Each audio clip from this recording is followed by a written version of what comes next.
Madagascar se met en route vers la modernité en entamant la digitalisation de son service public. L'objectif est que vers 2024, chaque citoyen aura un identifiant numérique unique. Cet identifiant devrait être stocké dans les bases de données numériques de l'État et permettra d'identifier chaque individu dès sa naissance. Le projet de gouvernance digitale et de gestion de l'identité malagasy est en charge du processus.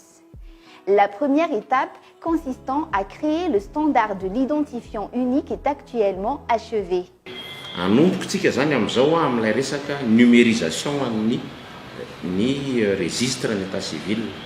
Efa mametraka ihany koa tsika an'ilay CNESI izay ataontsika hoe établissement igéré an'io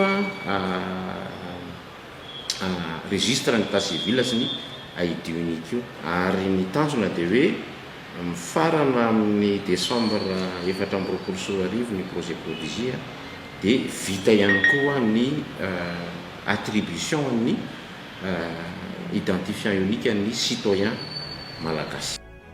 Grâce à cet identifiant, chaque citoyen pourra bénéficier des services digitalisés de l'État.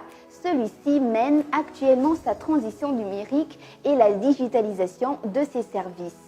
Il a commencé par la digitalisation de certains de ses paiements, notamment les bourses et les pensions des retraités. L'idée est que bientôt, tout le service public soit accessible en un seul clic, d'où la mise en place de l'identifiant unique. Misy gain de temps zany ny olona ny individu tsirairay rehefa mampiasa an'ilay service public satria tsy voatery ho any amin'ny birao, tsy voatery ho any amin'ny toerana lavitra fa mba mi-consulter an'ilay service public dia azo ohatra zany hoe ny resaka certificat de résidence, ny certificat de situation juridique, ny resaka fangatahana copie de naissance, ao ihany koa ohatra ny fomba fandoavana ny hetra, ao ihany koa ohatra ny mety possible ny fandoavana ny cotisation.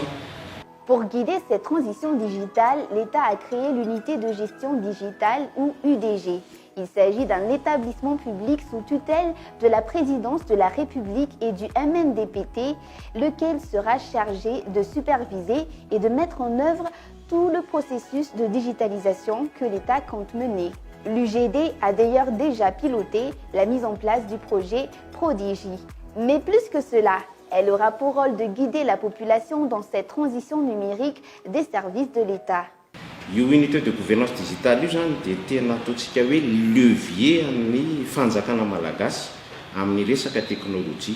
Io zany no ametraka tanteraka ny resaka norme standard, ametraka tanteraka ny resaka interopérabilité ary anampy be dia be ny citoyen amin'ny resaka change management satria iny zavatra tokony tsy adintsika mihitsy ny hoe satria zany rehefa lasa ampiasa anareo service public ataontsika hoe en ligne dia tsy maintsy tokony misy accompagnement zay tokony apetraka ho miaraka amin'ny citoyen zany satria azadintsika hoe ny citoyen no ampiasa an'ilay service public zany.